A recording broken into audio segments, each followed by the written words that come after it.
Mega compound వాస్తవానికి ఈ mega compound నుంచి డజన్ల కొద్దీ హీరోలు వస్తూ ఉన్నారు. అయితే వీరి యొక్క రిలేషన్ని బ్రేక్ చేస్తానికి ఎంతోమంది పొలిటికల్గా కావచ్చు చాలామంది ట్రై చేస్తూ వస్తున్నారు. ఏంటి అంటే అన్న తమ్ములకి సరైనటువంటి యొక్క రిలేషన్ లేదు. అసలు చిరంజీవి మాట పట్టించుకోడు పవన్ కళ్యాణ్. చిరంజీవి పవన్ కళ్యాణ్ విడిపోయారు. నాగబాబు వీళ్ళిద్దరి మధ్యన ఈ యొక్క చిచ్చుకు కారణం అన్నట్టు ఎన్నో రకాలుగా మనం చూస్తూ వస్తున్నాం. అయితే నిన్న అన్నీ తీసి పక్కన పెడితే నిన్న పవన్ కళ్యాణ్ చిరంజీవి గారి ఇంటికి ఎంట్రీ కావచ్చు, వాళ్ళు రిసీవ్ చేసుకున్న విధానం కావచ్చు, పవన్ కళ్యాణ్ అండ్ వాళ్ళ వైఫ్ మర్యాద కావచ్చు, అదేవిధంగా అఖీరా అక్కడ అందరి మధ్యన ఒక సెంటర్ ఆఫ్ అట్రాక్షన్గా అఖీరా కావచ్చు, వీటన్నిటి గురించి మనతో పాటు డిస్కస్ చేస్తానికి సీనియర్ జర్నలిస్ట్ హేమసుందర్ గారు ఉన్నారు. వారిని అడిగి తెలుసుకుందాం. సార్ నమస్తే. నమస్తే అండి. సార్ ఎన్నోసార్లు మనం ఆడియో లాంచ్లో చూసాం, లేదంటే పబ్లిక్ మీటింగ్స్లో చూసాం. ఒక్కొక్కసారి నాగబాబు గారు కూడా చాలా సీరియస్ అయ్యారు పవన్ కళ్యాణ్ ఫ్యాన్స్ మీద. మీరెందుకని అంతగా ఉత్సాహపడుతున్నారు? మా తమ్ముడు, మా బ్లడ్ రిలేషన్, కొన్ని సందర్భాల్లో వాడు రాకపోవచ్చు, లేదా మీరు తీసుకొని రండి వాడిని ఫంక్షన్స్కి, మేము పిలిచాం, పెళ్ళికి పిలిచాం, వాడు రాలేదు అని చాలాసార్లు ఆవేశపడ్డం మనం చూసాం. చాలాసార్లు చాలామంది పవన్ కళ్యాణ్కి చిరంజీవి గారికి రిలేషన్ని గ్యాప్ తీసుకొస్తానికి కూడా మనం పొలిటికల్గా చూసాం. సినీ ఇండస్ట్రీలో కొంతమంది ఏమంటారు ఆద్యం పోషణలు చూసాం. కానీ వీటన్నిటినీ పటాపంచాలు చేస్తూ రెండు మాట్లాడుకోవాలి మనం. ఇక్కడ చిరంజీవి గారి ఇంటి దగ్గర entry Pawan Kalyan and family గురించి చూడొచ్చు. ఇంకోటి చంద్రబాబు నాయుడు దగ్గరికి వెళ్ళినప్పుడు ఆ కాళ్ళు మొక్కిచ్చేటువంటి సందర్భం కావచ్చు. అదేవిధంగా మోడీ గారి దగ్గరికి వెళ్ళినప్పుడు కూడా కొడుకుని తీసుకెళ్ళడం కావచ్చు. అసలుకి ఎక్కడికి వెళ్ళినా సరే ఒక మర్యాద అనేది పవన్ కళ్యాణ్ గారు ఇచ్చేది మన ఒక హైలైట్ అయిపోయింది. చాలామంది కన్నమ్మ నీళ్ళు కూడా పెట్టారు, ఎమోషనల్ అయిపోయి. దీని గురించి మీరు ఏం చెప్తారు? ఒక డైలాగ్ చెప్తాను. అత్తారిని దారే సినిమాలో ఎక్కడ నెగ్గాలో కాదు ఎక్కడ తగ్గాలో తెలిసిన వాడు గొప్పడనే డైలాగు ఎంఎస్ నారాయణతో పలికిస్తారు డైలాగు. ఆ డైలాగే గుర్తొచ్చింది నాకు. పవర్ స్టార్ పవన్ కళ్యాణ్ చూస్తే అంటే మన మూలాలని మనం మర్చిపోకూడదండి. మనం ఎక్కడి నుంచి వచ్చాం, ఎలా వచ్చాం అనేది. ఎందుకంటే చిరంజీవి గారు లేకపోతే పవన్ కళ్యాణ్ ఈ స్థాయిలో ఉండేవాళ్ళు కాదు. అది ఎవరు ఒప్పుకున్నా ఒప్పుకోపోయినా నగ్న సత్యం. ఆయన ఒక వటవృక్షం. ఆ వటవృక్షంలాగా ఎదిగిన తర్వాత తమ్ముళ్ళని అందరినీ ఒక దారి చేసుకుంటూ వచ్చాడు ఆయన. చాలా అన్నదమ్ముల అనుబంధానికి అదే అన్నదమ్ముల అనుబంధం అంటే ఎన్టీ రామారావు గారి సినిమా గుర్తొస్తుంది అన్నదమ్ముల అనుబంధం అనేది. అంత ఆప్యాయత, అన్నదమ్ముల మధ్య అన్యోన్యత. ఇవాళ ఆస్తుల కోసమో లేకపోతే దీనికోసం కొట్టుకునే అన్నదమ్ములు చూసాం, కానీ అంటే ఆప్యాయత అనురాగాలని మనం నిన్న సన్నివేశంలో మనం సినిమా చూసినట్టు అనిపించింది నాకైతే. పైగా అన్నయ్య పాదాల మీద పడి నమస్కరించడం అనేది నిజంగా తగ్గటం అనేది అసలు తను అది నాకు అనిపించింది. అలాగే నాగబాబు గారు కళ్ళు చెమర్చడం కూడా అదే ఒక సినిమాని హృదయాన్ని కదిలించే సినిమాని తలపించేలాగా ఆ సన్నివేశం అయితే ఉంది. అవును. అయితే ఎప్పుడైతే పవన్ కళ్యాణ్ ఎంట్రీ వస్తున్నాక పూలు చల్లుతూ లోపలికి ఆహ్వానిస్తున్నటువంటి సందర్భంలో ఫస్ట్ మెగాస్టార్ గారు రావడంతోనే ఒక హద్దుకోవడానికి చేతులు చాపినప్పుడు ఆయన వచ్చి కాళ్ళ మీద పడ్డప్పుడు అది ఎవరు అబ్జర్వ్ చేయలేదేమో, నేను ఈ పాయింట్ చెప్పిందో మళ్ళీ ఆ వీడియో పెట్టుకొని చూస్తారు. ఆయన కాళ్ళ మీద పడుతున్నప్పుడు పవర్ స్టార్ పవన్ కళ్యాణ్ చెప్పులు వదిలి కాళ్ళ మీద పడ్డాడు. అవును, అంటే దేవుడి కన్నా ఎక్కువలాగా ట్రీట్ చేస్తున్నట్టు. సో దీన్ని చూస్తే మీరేమంటారు? నిజంగానండి పవన్ కళ్యాణ్లో మెంటల్ మెచ్యూరిటీ పీక్స్లో ఉంది. ఎందుకంటే తెలుగుదేశం పార్టీ కానీ కూటమి అంత విజయం సాధించిన తర్వాత ఆయన మొట్టమొదటిసారిగా ప్రసంగించిన విధానంలో కూడా ఎంతో మెచ్యూర్డ్ ప్రసంగం చేశాడు. ఆయన బాధ్యతని గుర్తు చేశారన్నట్టుగా చాలా మెచ్యూర్డ్గా మాట్లాడాడు ఆయన. అంటే ఇంత మెచ్యూరిటీ లెవెల్స్ ఉన్నాయా ఆయనలో? ఆవేశం చూసాం మనం. గతంలో పవర్ స్టార్ అంటే ఒక ఆవేశం అనుకునేవాళ్ళం, కానీ ఆవేశంతో పాటు ఆలోచన కానీ ఆ మెచ్యూరిటీ లెవెల్స్ అనేది ఎంత ఇంప్రూవ్ అయిందంటే, అలాగే చంద్రబాబు నాయుడు గారి దగ్గరికి అఖీరానందన్ తీసుకువెళ్ళినప్పుడు సందర్భంలో కూడా అఖీరానందన్తో చంద్రబాబు నాయుడు గారి కాళ్ళకి నమస్కరించడం అనేది, పెద్దలని సంస్కారం అనేది కూడా నేర్పాడు పిల్లలకైనా. అంటే సాధారణంగా భార్యాభర్తలు విడిపోయారు అనుకున్నప్పుడు రెండు దేశాయి కుమారుడే అఖీరానందన్, అన్నాలేజినోవాను వీళ్ళు వెళ్ళారన్నమాట. మరి ఎందుకంటే అక్కడ అన్నాలేజినోవా ఉన్నప్పుడు తన కుమారుడికి కూడా అక్కడ మరి కల్పించాలి కదా, దూరం అయిపోయారని. లేకపోతే రకరకాల వార్తలు వస్తూ ఉంటాయి.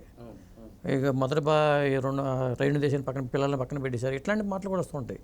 కానీ సమభాగస్వామ్యం కల్పించుకుంటూ తీసుకొచ్చి పైగా తన కొడుక్కి కూడా సంస్కారాన్ని నేర్పడం అనేది నిజంగా ముచ్చటేసింది. అలాగే చంద్రబాబు నాయుడు గారు కూడా ఆత్మీయంగా ఆలింగనం చేసుకోవటం అనేది అసలు అద్భుతంగా అనిపించింది ఆ దృశ్యాలన్నీ కూడా చూస్తుంటే. ఈ విజయాన్ని మాత్రం చరిత్రలో ఎవరు మర్చిపోలేరండి. అయితే ఇలాంటి సందర్భంలోనే అన్నా లెజినోకి ఒక ఉంటారన్నమాట కుంకుమ పెట్టి ఏదైతే బొట్టు పెట్టి ఆ సారీ ఇవ్వడం కావచ్చు, అదే టైంలో పవర్ స్టార్ పవన్ కళ్యాణ్ కూడా నాకేం లేదనగానే పంచ తీసి పైన పెట్టి ఇదిగో నీకు ఇది ఇస్తున్నాం అని చెప్పేసి అన్నం కావచ్చు. అసలుకి ఈ ఫ్యామిలీ మొత్తాన్ని చూస్తే సంక్రాంతి మళ్ళీ వచ్చిందా అనేటట్టుగా మనకు అనిపించింది. దాని గురించి ఏం చెప్తారు? నిజంగా అండి, సినిమా దృశ్యాలు చిరంజీవి గారి బయోపిక్ తీస్తే ఈ సన్నివేశం కంపల్సరీగా ఉండాలండి. చిరంజీవి గారి బయోపిక్ కానీ ఎవరైనా తీస్తే ఖచ్చితంగా నిన్న జరిగిన ఆ దృశ్యం అనేది అద్భుతంగా ఉంది. తల్లి అంజనాదేవి ఆవిడ కాళ్ళ మీద పడి నమస్కారం చేయటం, వాళ్ళ కొడుకులకి సంస్కారం ఉండట్లేదు.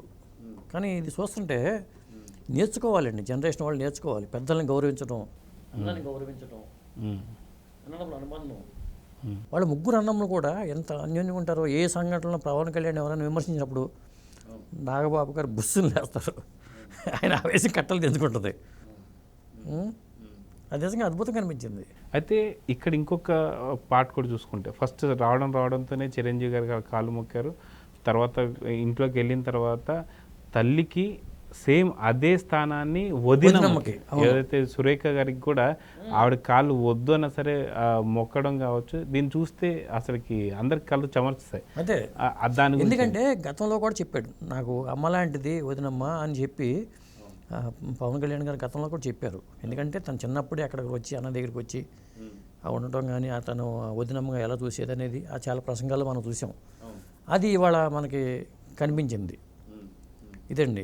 అయితే మొత్తం ఫ్యామిలీ మొత్తాన్ని చూస్తున్నప్పుడు కొంతమంది ఇంతకు ముందు విమర్శించినటువంటి వాళ్ళందరూ కూడా అసలు చిరంజీవి గారికి పవన్ కళ్యాణ్ సత్సంబంధాలు లేవు, వీళ్ళు విడిపోతున్నారు, వీళ్ళ మధ్యన ఆస్తి తగాదాలు వచ్చాయి, చిరంజీవి గారు రూపాయి కూడా ఇవ్వను అన్న. అంటే ఆ తగాదాల విషయం వచ్చేసరికి ఇంకోటి చెప్తాను. నిన్న జరిగిన దానికి అల్లు అరవింద్ గారు అల్లు అర్జున్ గారు రాలా. దీని మీద కూడా రకరకాల వార్తలు వచ్చినాయి.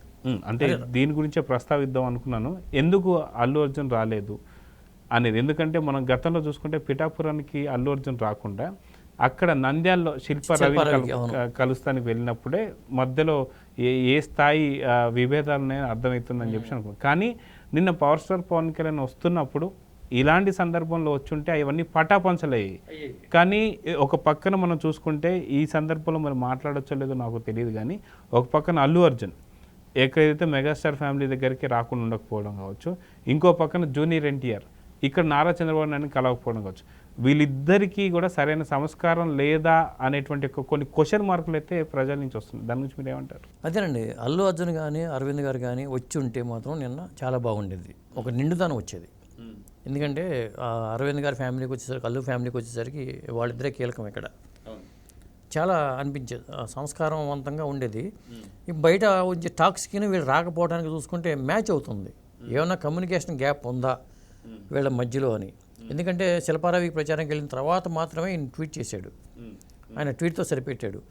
జూనియర్ ఎన్టీఆర్ కూడా లేట్గా ఆయన ట్వీట్ చేసి సరిపెట్టాడు. కనీసం బాబు గారిని వెళ్ళి కలవలేదు జూనియర్ ఎన్టీఆర్. అదేవిధంగా అల్లు అర్జున్ వచ్చి పవర్ స్టార్ని కూడా కలవలేదు.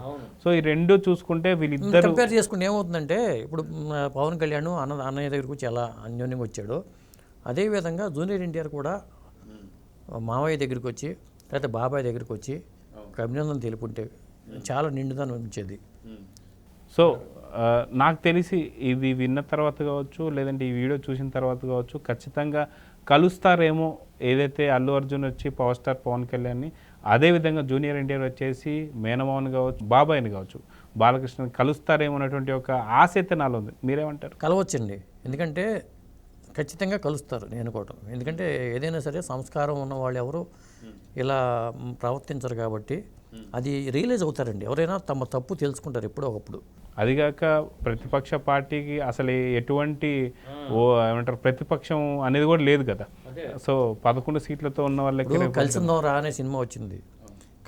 కలిసి ఉంటేనే ఆనందం అండి. కలిసి ఉంటే కలవసకుండా ఎన్టీ రామారావు గారి సినిమా కూడా ఉంది. ఇప్పుడు విడిపోతే మనం ఏం సాధించలేము.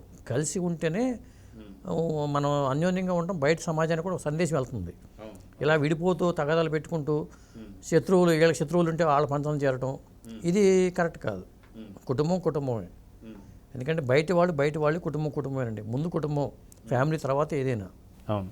సో చూద్దాం సార్, ఖచ్చితంగా జూనియర్ ఎన్టీఆర్ కావచ్చు, అల్లు అర్జున్ కావచ్చు, వీళ్ళిద్దరు కూడా మిగతా వాళ్ళకి విమర్శలకి తావివ్వకుండా ఏదైతే పవర్ స్టార్ పవన్ కళ్యాణ్ మర్యాదని ఎలా అయితే ఇస్తున్నాడో అదే మర్యాదను చూసి నేర్చుకొని ఖచ్చితంగా కలవాలి, మిగతా వాళ్ళకి అనే అవకాశం ఇవ్వకూడదని అయితే కోరుకుందాం. నమస్తే. నమస్తే.